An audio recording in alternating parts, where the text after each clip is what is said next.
Bienvenue chers internautes dal leen ak jàmm, très ravi de vous retrouver dans votre émission Point de vue féministe. am naa kontaante ak mbégte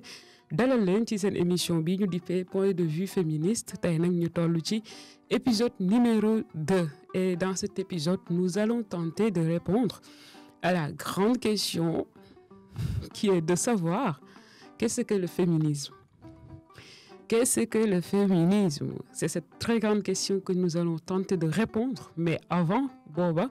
j'aimerais préciser quelque chose. D'abord, dire que le féminisme est un sujet complexe, sensible, qui a plusieurs chemins, plusieurs sous-chemins, parce que tout simplement, nous n'avons pas fait le même parcours, nous n'avons pas forcément les mêmes entendements quand on parle de féminisme, nous ne voyons pas forcément les mêmes choses parce que nous n'avons pas le même parcours, nous n'avons pas fait le même voyage. Il y a des détails, des choses hyper importantes que nous n'avons pas en commun, qui fait qu'aujourd'hui, quand on parle de féminisme, on peut ne pas voir exactement ou identiquement, je peux le dire ainsi, la même chose. Donc, c'est la raison pour laquelle il se peut que je fasse des erreurs. Mais si tel est le cas, mesdames, je vous donne l'autorisation de me rectifier, de m'orienter, de partager avec nous votre point de vue concernant le sujet afin de nous permettre d'avoir toute la meilleure compréhension du sujet afin de pouvoir s'en servir pour faire prospérer ce combat ou ce mouvement. Maanaam féminisme nag ab mbir la bu nga xam ni dafa bëri ay définition bëri ay dégg-dégg ba nga xam ni buñ koy wax ña ca nekk ñëpp ca biir mën nañu bañ a bokk dégg-déggin. Donc loolu mooy tax man tey ci sama épisode bi may jéem a définir ce que c'est que le féminisme. Il se pourrait que ma def li nga xam ne nii mooy ay njuumte mais su boobaa mesdames yéen ñi may déglu xam ni def naa njuumte wala jàpp ni mën ngeen ko expliquer neneen nu gën a leer wala am sax seen gis-gis bu ngeen ci mën a dolli wax naa leen ni je vous donne l'autorisation ngeen def ko ngeen jooyanti ma orienté teg seen i xel ak seen i xalaat pour que ñu mën a am dégg-déggin wi gën a leer dégg-déggin wi gën a am solo pour que rek ñiy jàng mën ci am njàngat mais ñun ñi itam ñu gën a perfectionner suñu taxawaay ak suñu dégg-dégg afin que suñu mouvement bi gën a mën a am prospérité. Loolu bokkoon na ci benn mbir bi ma bëgg a wax beneen bi aussi mooy véritablement cette émission est faite pour vraiment à la destination des gens qui viennent de commencer leur voyage dans ce mouvement, qui sont en quête de ce qu'est le féminisme, qui ont de la bonne volonté, qui veulent faire des recherches, qui veulent trouver des ressources, qui veulent juste avoir des émissions qui leur parlent de féminisme, qui pourraient leur permettre de mieux faire leur chemin en fait. Donc c'est vraiment à la destination de ces genres de personnes et pas les grandes féministes que vous êtes et que vous êtes véritablement nombreux et nombreuses à nous suivre depuis le début, depuis l'épisode 1 et je vous dis merci infiniment pour les partages, pour le soutien. Donc épisode 2, nous allons essayer d'apporter des réponses sur ce qu'est le féminisme après avoir consacré notre épisode numéro 1 sur le patriarcat. Wax nañ lan mooy le patriarcat, xamoon nañ ni mooy un système bu nga xam ne nii les hommes sont largement les dominants d'abord au niveau de leur famille en tant que père de famille mais également dans la société en tant que des êtres privilégiés ñi nga xam ne ñoom la ñu dénk lépp luy économie pouvoir politique pouvoir religieux et pouvoir culturel. Donc loolu mooy le patriarcat. Donc le patriarcat mooy épisode numéro 1 numéro 2 tey ñuy waxtaanee ce qu'est le féminisme. Je vais beaucoup citer Bell Hooks. Bell Hooks, avant boobu moi je savais ce qu'est le féminisme mais pour la petite histoire quand j'ai découvert les écrits de Bell Hooks en lisant Bell Hooks c'est comme si je lisais un livre que j'avais écrit quoi vraiment parce que li ma doon xalaat li ma doon gis li ma doon imaginer li ma doon yaakaar mën na nekk mënul nekk nu mu demee nii ainsi de suite loolu laay gis ci mbindum Bell Hooks. Loolu moo tax xam naa ni durant ces émissions je vais beaucoup citer Bell Hooks parce que man ak moom bokk nañ dégg-dégg donte que ni bokkuñu cosaan bokkuñu juddin bokkuñu génération yàlla def na bi mu génnee àdduna laa ko xam donc am na lu bëri lu ñu wutale ci suñu dundin ci kaw suuf mais gis-gisam ak mbindam ci féminisme bëri na loolu loo xam ne nii man d'accord naa si loo xam ne nii man jéemoon naa ko xam ci sama ni may dundee ak si sama gis-gisu féminisme looloo tax si auteurs yi ma découvrir yépp moom bokk na si ki nga xam ni moo ma gën a jege ci wàllum xalaat ci wàllum pensée féministe. Donc c'est pour ça que je vais beaucoup la citer durant ces émissions, mais ci émission bi plus particulièrement, tout simplement parce qu'elle a écrit un livre wanoon naa leen ko ci épisode numéro 1 wax ni bokk na li tax ce livre qui faisait partie des livres des motivations aussi li ñu bind ci livre bi bokk na li tax xëjuk waxtaan wi parce que moom dafa nekk une théoricienne et que elle théorise le féminisme de masse. Et moi aussi c'est ce que je pense à ça, je crois à cette idéologie-là. Il nous faut un féminisme de masse parce que le féminisme doit inclure les femmes qui ont le pouvoir, qui parlent, qui ont la possibilité de se faire entendre, et d'autres femmes aussi qui n'ont pas forcément la possibilité de se faire entendre, qui sont dans des positions de vulnérabilité. Le féminisme doit inclure toutes les femmes. Et vraiment, elle aussi, loolu la gëm loolu moo tax je vais beaucoup la citer pour gën a joxe exemple, étayer mes propos. Donc, qu'est-ce que le féminisme? Je vais d'abord vous lire des définitions que j'ai retrouvées et ensuite donner ma compréhension de ces définitions-là afin de mieux vous expliquer. Le féminisme est un ensemble d'idées et de mouvements orientés vers un but commun, atteindre l'égalité entre les femmes et les hommes dans toutes les sphères de la vie pour une société plus juste, plus heureuse et plus prospère. Maanaam c'est un ensemble d'idées et de mouvements bu nga xam ni ay xalaat la ak ay mbooloo yu dajaloo bi nga xam ni benn objectif la ñu am mooy créer benn société bu juste si domaine boo mënti jël ngir ñu gën ci am mbégte mais également ñu gën ci mën a am koom-koom. Li tax ñuy waxu société plus juste parce que comme ni ngeen ko xamee ci épisode numéro 1 patriarcal bi dafa teg ay règles yoo xam ni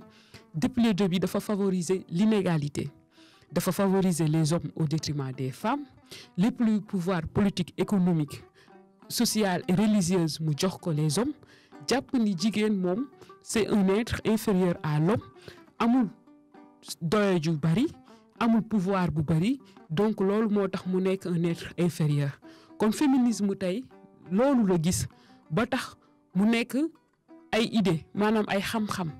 ak i mouvement yu ñu tënk ngir gën a jooyantil suñu société afin que ñu gën a mën a am richesse bi ñu bëgg mais ñu gën a am mbégte parce que di ngeen gis ni encore plus loin cette inégalité dafay favoriser lu bëree dinañ ci ñëw. Mais quand on parle de prospérité waxoon naa ko ci épisode numéro 1 Platon jàpp na ni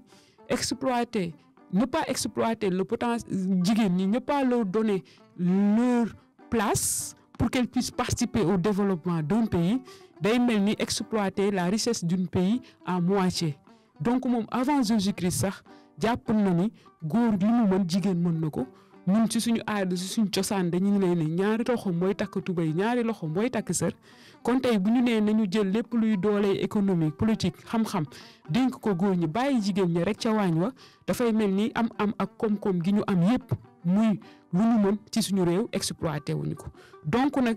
inégalité boobu defaraat ko jooyanti ko tax na jóg féminisme bu nee luy féminisme am na ñu naan c'est un mouvement de libération des femmes. Maanaam tënki jigéen ñi ndax jàpp nañ ni le patriarcat dafa nekk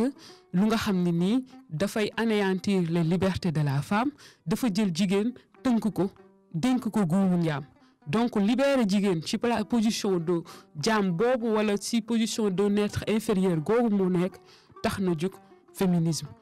Am na ñoo xam ne itam dañu naan le féminisme comme un mouvement visant à mettre fin au sexisme, à l'exploitation et à l'oppression sexiste et à réaliser la pleine égalité de genre en droit et en pratique. Am na ñu koy définir noonu maanaam lépp lu nga xam ne mouvement la bu mettre fin le sexisme dinañ ci ñëw parce que le patriarcat aussi se manifeste via le sexisme. Qu'est-ce qu'on pense quand on parle de sexisme? On y reviendra, dañ koy accorder un épisode aussi. À l'exploitation et à l'oppression sexiste maanaam métital ak utiliser exploitation gi ñuy jël jëmale ko ci jigéen ñi parce que rek jigéen la mais itam ngir mën a réaliser benn société bu nga xam ni dafay permettre jigéen ñi ak góor ñi bokk ak yelleef en droit et en pratique parce que di ngeen gis après ni am ak bi wala am droit bi rek nii en droit théorique rek c'est pas suffisant mais il faut ñu am ko en pratique maanaam wax ko bind ko waaye itam di ko jëfee donc mën nañ jàpp ni itam le féminisme c'est l'humanisme d'une part parce que c'est croire que les femmes et les hommes ont les mêmes droits ñoo yam képp te bu góor ak jigéen yamee képp nga gëm ko war nga jàpp ni il et elle méritent le même respect, la même considération, mais aussi mérite d'avoir les mêmes places au sein de notre société. Maanaam gëm ni góor ak jigéen ñoo yam góor ak jigéen ñoo yam ay nit lañ et donc boo gëmee ni góor ak jigéen ñoo yam war nga gëm ni itam ñoo war a yam war a am le même respect et la même considération mais aussi occuper même place. kon tey bu ñu résumer définition yépp ñu dégg mën nañu jàpp ni kon féminisme ay idée la ay xam-xam d'abord mais également un mouvement maanaam mbooloo bi nga xam ne lu ko tax a jóg mooy jàmmaarloo ak le système patriarcal li muy def mooy comme que ñoom dañoo basé wu ci inégalité xeex ba inégalité boobu dañ parce que ci inégalité patriarcale dafa favoriser les hommes donc naka ngay dindee favoritisme boobu yéegal jigéen ñi ba ñu yem au même pied d'égalité que les hommes am les mêmes considérations occuper les mêmes espaces avoir les mêmes sens di xàccandoo di dóorandoo ngir mën a jëmale réew mi kanam réew mi yépp mais également ngir mën a delloo jigéen ñi seen dignité d'être humain parce que c'est pas parce que dañu nekk ay jigéen rek dañu war a nekk des personnes inférieures aux hommes donc en somme mën nañ jàpp ni loolu la féminisme bi di jariñ donc loolu nag li ko waral parce que dañoo yàgg remarquer que ni dans la société patriarcale les femmes sont considérées comme des mineurs sous la tutelle masculine ça a toujours été ainsi waxoon naa leen ko ni dafa mel ni ba ñuy inaugurer l'état de nature et l'état de culture les femmes faisaient partie des objets qu'il fallait se partager sous la tutelle masculine maanaam ay jigéen la ñu nga xam ne ay nit ñu nga xam ne ci kilifteefu góor la ñu nekk donc kon féminisme bi li ko tax a jóg mooy dindi loolu parce que jàpp nañ ni jigéen baax na góor baax na yàlla mi ñu sàkk ci alxuraan fu mu waxee almuuminiin dafa ne almuuminaati les femmes et les hommes aux croyants aux croyantes donc c'est des êtres humains yu nga xam ne nii yàlla moo ñu sàkk jox ñu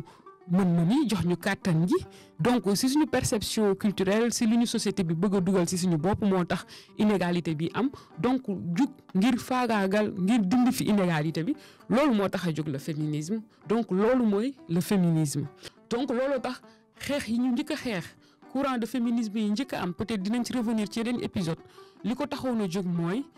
xeex ngir am àq ak yelleef am déjà droit de vote am déjà parce qu'il fut des temps où les femmes si dëkk européens yi da ngay gis ni c'est bien avant des siècles après la ñuy door a am droit de vote alors que góor ñi am nañ ko très tôt da ngay gis ni les femmes bi ñu commencé am possibilité wu ibbi compte bancaire sans l'autorisation de leur mari loolu yàggul tey ba fii ñu toll les femmes ne peuvent pas ci yenn société yi faire la planification familiale maanaam choisir sa ëmb kañ laay ëmb kañ laa dul ëmb te amoo ci autorisation ku góor wala te amoo ci autorisation sa jëkkër donc kon ba tey les femmes ont toujours été sous la tutelle masculine comme toujours été considérées comme des mineurs sous la tutelle masculine loolu nag le féministe yi di xeex loolu mooy le combat féministe pour déconstruire ce système là qui favorise les hommes et donc boobu léegi am na ay avancées mais les chiffres montrent aujourd'hui que les hommes continuent à être privilégiés ci yenn secteurs yi tey nag man nii xale bu juddu ci bu yàggul dara su ma fi toog di waxu féminisme ñenn ñi peut-être duñu ñuy wax ni ay jigéen lañ te nekkuñu féministe duñu gis trop yenn saa yi day dem ba déni la ñuy am duñu gis les avancées li tax duñu gis les avancées yenn saa yi dañuy est-ce que féminisme am na solo est-ce que féminisme am na njëriñ sama moroom yenn yi nga xam ne dañ jàpp ni ñoom duñ féministe wala ñu ni ñoom duñ féministe gisuñu xamuñu ni sax yenn saa yi tey bu ñu demee ba jàng ba ñenn ñi mën a doon ay journalistes ñenn ñi mën a doon ay techniciennes ñenn ñi mën a occuper des professions am xam-xam c'est grâce à la lutte féministe tey bu ñu demee bu mën a am ay compte bancaire ci sa tur te ma Samba du yëg ma Demba du yëg c'est grâce à la lutte féministe tey bu ñu demee ba bu ñu duggee ci école yi ci yenn gox yi waxatuñu le maintien des filles à l'école aujourd'hui la ñuy promouvoir mais même pour que les filles puissent quitter les maisons et aller à l'école il a fallu que les féministes se battent. Aujourd'hui, il y a énormément de choses au Sénégal, dans le monde, pour que les femmes y accèdent. Il a fallu que les féministes se battent. Et donc aujourd'hui, les hommes, décidément, en tant que des êtres privilégiés du système, il y en a certains qui n'ont jamais vu, qui font semblant de ne pas voir la lutte, de ne pas voir les acquis, de ne pas voir l'importance du féminisme. Bëgg naa leen liiral quelques passages. Je veux vraiment vous proposer quelques passages de ce livre de Bell Hooks, Tout le monde peut être féministe. Et essayer de vous expliquer parce que la situation qu'elle décrit vraiment c'est le quotidien de plusieurs féministes. Ici Bell Hooks dit maanaam ci réew mi ñu toll li muy wax fii dafay doon lu nga xam ni ñun ñëpp ñu ngi koy dund féministes yi bari dañ koy dund ci réew mi nga xam ni ku jug rek ni féminisme par-ci féministes yi par-là sans pour autant connaître ce qu'est le féminisme. Lan moo tax mu bind bi le livre ngir mën a rendre la pensée féministe plus accessible mais également permettre à tout le monde de comprendre moo tax sax émission bi moo tax itam Bell Hooks bind livre bi mu ngi wax ci livre bi aux gens qui veulent savoir qui je suis et ce que je fais je dis fièrement partout où je vais que je suis écrivaine théoricienne féministe critique culturelle je leur dis que j'écris sur le cinéma et la culture populaire à partir de l'idée que le vrai message, c'est le médium. Plus loin, elle dit, mais quand je mentionne la théorie féministe, c'est là que s'arrêtent les questions et que commencent généralement toutes sortes de rengaines à propos du mal que cause le féminisme et les méchantes féministes. Qu'elles détestent les hommes, qu'elles s'opposent à la nature et à Dieu, qu'elles sont toutes lesbiennes, qu'elles prennent tous les emplois et rendent le monde invivable pour les hommes blancs qui n'ont aucun sens face à elles. Quand je demande à ces gens de me parler des livres ou des magazines féministes qu'ils ont lus, les discours féministes qu'ils ont entendus, des militantes féministes qu'ils connaissent, leurs réponses montrent bien que tout ce qu'ils savent sur le féminisme est entré dans leur vie par lui dire qu'ils ne sont pas suffisamment approchés du mouvement féministe pour savoir ce qui s'y passe et de quoi il s'agit réellement. Le plus souvent, ils pensent que le féminisme, c'est une bande de femmes en colère qui veulent être comme les hommes. Foofu laay taxaw expliquer ko ci wolof ba pare doog a ñëwaat ci liir fii Bell Hooks mu ngi wax ni moom mi nga xam ni bu ko nit ñi xoolee ni ko yow yaay kan daf leen di wax ak mbégte ni moom kat ab écrivaine la bindkat la nit la ku nga xam ni dafay théoriser le féminisme waaye dafay def ay critique culturelle ndaxte dafay bind itam ay cinéma day bind itam ci mbirum culture populaire ndaxte xam na ni le vrai message c'est le médium en fait wante mu ngi wax ni saa yi expliquer nag ki mu doon ak li muy def bu waxee ni man nag damay bind ay théorie féministe foofu la laaj ba di arrêté wante li muy gis ci comportement ak kanamu nit ñi mooy bañ gi ñu bañ féministe bi mooy mere gi ñu mere féminisme bi mooy sentiment de nu ma xaw nu ma ko xeex ci daf maanaam daal mooy jéppi gi ñu jéppi féminisme ndaxte daal jàpp nañ ni nag féminisme bi baaxul te féministes yi dañoo bon ndaxte bëgguñu góor ñi ndaxte bëgguñu lu naturel maanaam lu yàlla sàkk dañu d'accordul itam ak yàlla wante nag ñoom ñëpp ay lesbiennes lañ te ñoom ñëpp sax dañoo bëgg def de sorte que liggéey bépp bu am ci àdduna ñu jël ko ba góor ñi dootuñu amati liggéey te dootuñu amati benn sens face à elle te fii sax moom mu ngi proposé naan les hommes blancs maanaam góor ñu xees si ndaxte Bell Hooks nag ab afro-américaine la donc du coup moom dafa subir ce qu'on appelle le racisme looloo tax fii mu ni homme blanc parce que boo ci période am ci Amérique xeex bi du woon rek xeex ak góor ñi parce que foofu système bi dafa gën a dense c'est d'abord se battre contre l'homme blanc parce que moom moo ñi ko nekk favori se battre contre l'homme noir, se battre aussi contre un tout petit peu la femme blanche. Et quand je dis contre, ce ne sont pas des entités en tant que personne, mais c'est la place de privilège bi leen système patriarcal et raciste accordé ci société bi ni mel looloo tax ci fii mu wax homme blanc mais mu ni waaye nag ginnaaw bi li ko nit ñi wane seen bañte ci bañ gi ñu bañ féminisme ba ñii dañoo bon parce que bëgguñu yàlla bëgguñu li yàlla def et puis ay dañoo bañ góor ñi et puis ñoom ñëpp ay lesbiennes lañ et puis que ñoom ñëpp dañu bëgg jël xeex liggéey bi góor ñi am yëpp ba nga xam ne liggéey bi góor ñi dootuñu mën a dund ci àdduna bi loolu moo tax a jóg féminisme et tout nee na moom bu leen dégloo ba ñu wax loolu ñuy wax ba pare muy leen waaye yéen li ngeen ban magazine féministe ngeen lire ban livre féministe ngeen lire yéen féministe ngeen xam est-ce que mos ngeen déglu ay discours féministe moom nee na li muy seetlu daal mooy ñii nag xamuñu dara ci loolu jéemuñu jege féminisme bi jéemuñu def ay gëstu jéemuñu def benn recherche bu leen di permettre ñu am une idée claire de ce qu'est le féminisme. mu ne le plus souvent ils pensent que le féminisme est une bande de femmes en colère qui veulent être comme les hommes. ñu ci bëri dañoo jàpp ni féminisme daal ay jigéen ñu mer lañ ay jigéen ñu bañ góor ñi mais en même temps ñoom ñëpp dañoo bëgg a mel ni comme ay góor genre ay jigéen yu bëgg a mel ni ay góor mu ni il ne leur vient même pas à l'esprit que le féminisme puisse être une question de droit un combat des femmes pour l'égalité des droits mu ni ñoom duñ sax xalaat ni féminisme bi mun na nekk mbirum droit ak yelleef ay jigéen yuy xeex ngir am égalité maanaam ak yelleef yi ñu jox góor ñi ñu mën ko jox jigéen ñi. waaye mu ni quand je leur parle du féminisme que je connais de très près et personnellement ils m'écoutent bien volontiers même si à la fin de nos conversations ils s'empressent de me dire que je suis différente que je ne suis pas comme les vrais féministes qui détestent les hommes qui sont en colère loolu dafay def reetaan parce que ñun ñi ñëpp dañuy dund loolu man tamit suñuy wax soo waxee nit waxee góor wax ak moom ba convaincre ko li mu lay wax mooy yow de da ngaa baax yow de tu n'es pas les vrais féministes yow tu n'es pas ñun sax si suñu période bi dañu doo nekk féministe radical yow moom féministe bu baax nga vraiment féministe bi bokkul ak vrai féministe yi. waaye dafa leen mi wax ni muy leen je les assure que je suis une féministe aussi vraie et radicale qu'on peut l'être et que s'il osait s'approcher du féminisme il verrait bien qu'il ne s'agit pas de ce qu'il s'imagine. maanaam bu ñu déggee woon féministes yi déglu féministes yi bàyyi leen xel bañ leen a jéppi nii rek bañ a dégg teel rek ni damm na bañ a sukkandiku ci li nga xam ne nii moom la ñu bañ di wax wala si nga xam ne nii moom la les défenseurs du patriarcat di wax parce que nous sommes dans un système nous nous battons contre ce système mais système bi dafay riposter parce que ñoom tamit dañuy wala à travers les privilèges du système les gens qui ne veulent pas perdre forcément leurs privilèges ils ne croisent pas les bras ils ne nous regardent pas faire tout ce que l'on veut c'est des personnes qui ripostent parfois même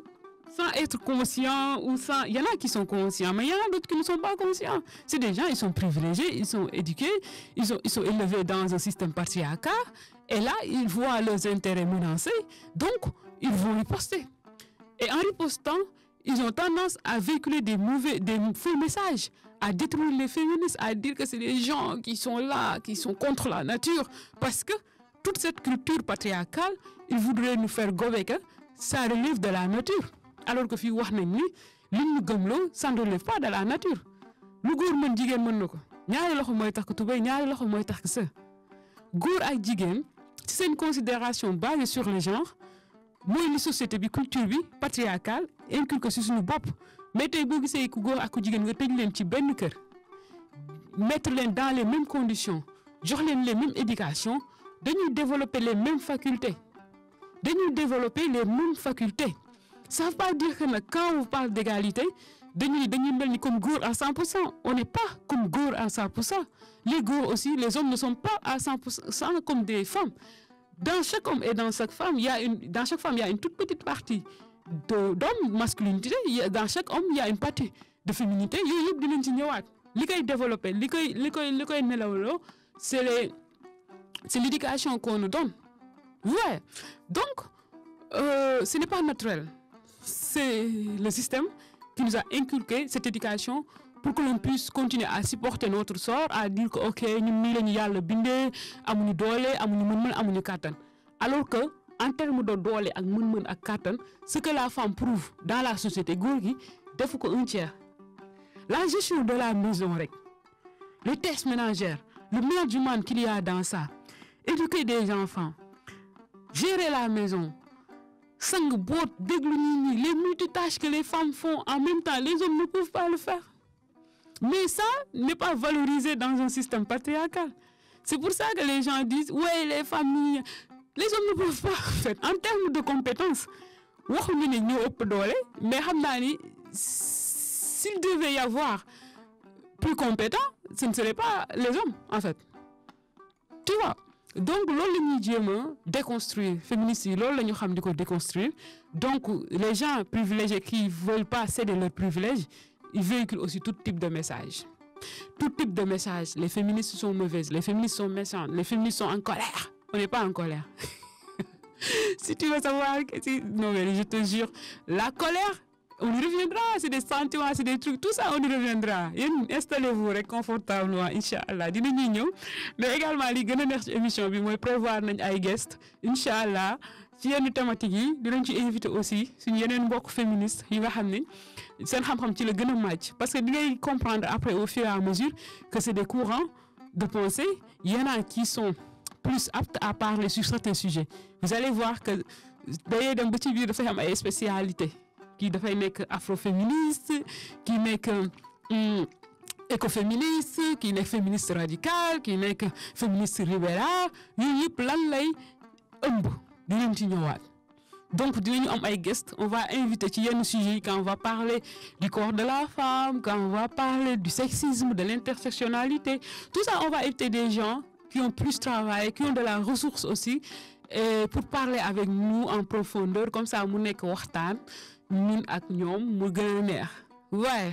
donc loolu yëpp li ko tax a jóg rek comme je l'ai dit depuis le début mooy rendre accessible la pensée féministe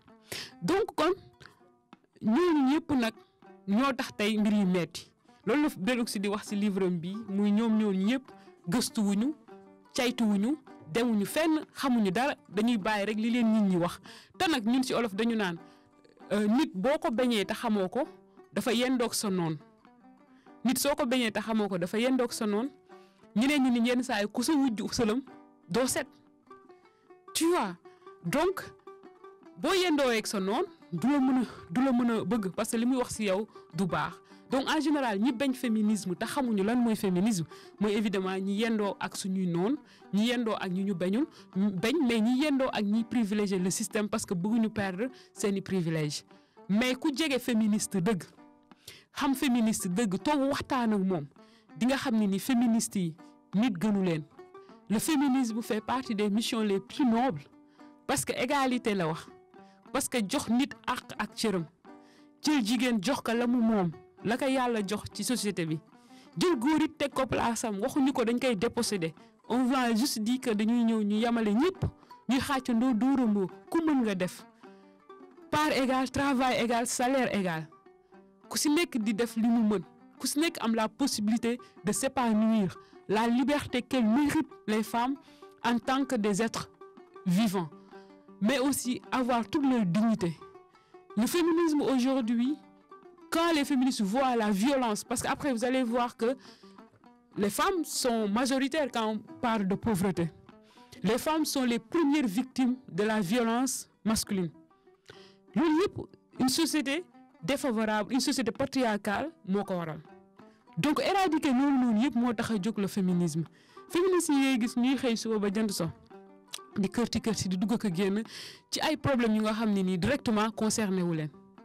Elles travaillent, elles ont des professions, elles gagnent leur vie, elles pouvaient vivre leur vie quoi. Mais c'est elles que tu vas voir guddeeg bëccëg suba ngoon dem au fin fond des pays essayer de parler, de conscientiser, dem uti ay ressources ñëw jox les genre se donner leur énergie, leur force, leur temps pour des causes yu nga xam ne nii ça ne les concerne pas directement. C'est ça le féminisme parce que ci biir féminisme dafa am ay valeurs yu ñuy wax la sororité, la bienveillance, l'amour bien évidemment dinañ ci ñëwaat yooyu noonu yëpp moo tax ma leen toog leen rek kon tey ba tey ci Bell Hooks moom mu ngi wax mu ni fi may jeexalee ndax moom nee na leen ginnaaw bañ ñu bañee duñu xalaat ni sax féminisme bi moom c'est un combat de droit pour l'égalité des droits duñ ko sax xalaat waaw wante nag moom li waral noonu yooyu yëpp li waral jafe-jafe googu yëpp li waral jaxasoo gi am entre ñi bëgg féminisme ak ñi leen bëggul ñi xamul ni sax ñan ñooy féministes yi ak lan mooy le féminisme ñuy sukkandiku rek si noon yi di wax si ñuy défendre le système patriarcal di wax ci ñuy préserver leur propre privilège di wax loolu moo tax moom mu ni mu bind livre bi pour mën ko jox képp ku nga xam ne nii ku bëgg a gëstu la ci féminisme bi pour nga mën a comprendre lan mooy le féminisme donc man waa Fatou Warkha itam maa ngi recommander livre bi ngir képp ku gën a mën a bëgg a def gëstu te nga mën a lire as tuut nga dem jënd ko nga lire c'est un livre qui se lit très très vite mais vous n'allez pas du tout regretter parce que ça va vous permettre de mieux comprendre le féminisme parce que Bell Hooks c'est une théoricienne ku nekk ak li la yàlla may moom yàlla da koo may malgré ay ni ñu koy waxee ay darajaam ay lijaasaam mu nekk une théoricienne bu nga xam ne dafay expliquer te bu expliquer ku ko dégg di nga ko dégg ku ko déglu ku ko lire di nga dégg li muy wax et puis ci ay français yu yomb ay vocabulaire yu oyof ndaxte mu ngi wax ci livre bi mu ni li ko waral foofu laay jeexalee ci citation livre bi après ñu conclure. Je veux avoir en main un petit livre pour pouvoir dire lisez ce livre et il vous dira ce qu'est le féminisme. De quoi est fait ce mouvement. Je veux avoir en main un livre concis, assez facile à lire et à comprendre. Pas un livre épais et long écrit dans un jargon ou un langage universitaire difficile à comprendre, mais un livre simple et clair, facile à lire sans être simpliste. Depuis le moment où la pensée, le mouvement politique et la pratique féministe ont changé ma vie, j'ai voulu ce livre. J'ai voulu le donner aux gens que j'aime pour qu'ils puissent mieux comprendre cette cause, ce combat politique du féminisme en lequel je crois si profondément, qui est le fondement de ma vie politique. J'ai voulu qu'ils obtiennent une réponse à la question qu'est-ce que le féminisme, qui ne soit enraciné ni dans la peur ni dans le fantasme. J'ai voulu qu'ils aient sous les yeux cette définition simple à lire et à relire afin qu'ils sachent le féminisme est un mouvement qui vise à mettre fin au sexisme, à l'exploitation et à l'oppression sexiste.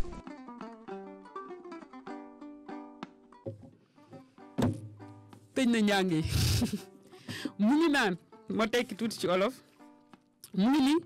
saa yu musaana am rencontre ndajey waxtaan yooyu ba mu jeex da doon bëgg a am livre bu nga xam ni moom lay jox nit ñi ni leen lire leen livre bi dina leen wax lan mooy féminisme lan mooy mouvement bi muy leen dafa bëggoon di am livre bu nga xam ni dafay concis maanaam dafay leer nañ yomb loolu ci lire mais itam neex a comprendre livre bu nga xam ni du gudd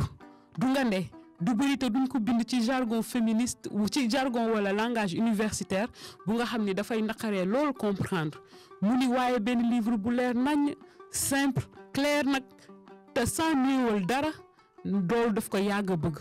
mu ni depuis waxtu bi nga xam ne nii xalaat ak mouvement politique ak pratique maanaam bi muy xalaat bokk ci mouvement mais di dund ak dundal li nga xam ne nii mooy féminisme changé na dundinam ci la bëggoon a am livre bu ni mel ngir jox ko ñun ñu mu bëgg pour ñooñu noonu ñu mën a comprendre ni kat xeex bii ñuy xeex ci féminisme bi nga xam ne ni moom gëm na ko lool gëm na ni mooy fondement wu dundinam politique am maanaam gëm-gëmam bëggoon na nag depuis période boobu nit ñi xam ni nit ñi am ab réponse am tontu ci question bii di qu'est-ce que le féminisme muy question bi ñu posé ci suñu épisode 2 mu ni nag tontu bu nga xam ni du basé wu maanaam du jóge ci ragal du jóge aussi ci fantasme maanaam fantasme quoi waaye dafa bëgg rek ñu xam ni ci seen bopp ni le féminisme du dara lu dul mouvement maanaam mbooloo mu nga xam ne li ko tax a jóg mooy dakkal le sexisme dinañ ci ñëwaat wante itam dakkal l'exploitation ak l'oppression sexiste dakkal le sexisme exploitation ni ñu koy ak l'oppression sexiste dinañ ci ñëwaat su ma préparé émission boobu peut-être dinaa am les mots adéquats en wolof pour mën ko tekki te balaa boobu am na ay professeur am na ay nit ñu wax xam ñu dégg olof dinaa leen jéem a laaj naka la ñuy waxee yii ñetti mots yii muy le sexisme l'exploitation et l'oppression sexiste naka lañ koy waxee ci olof.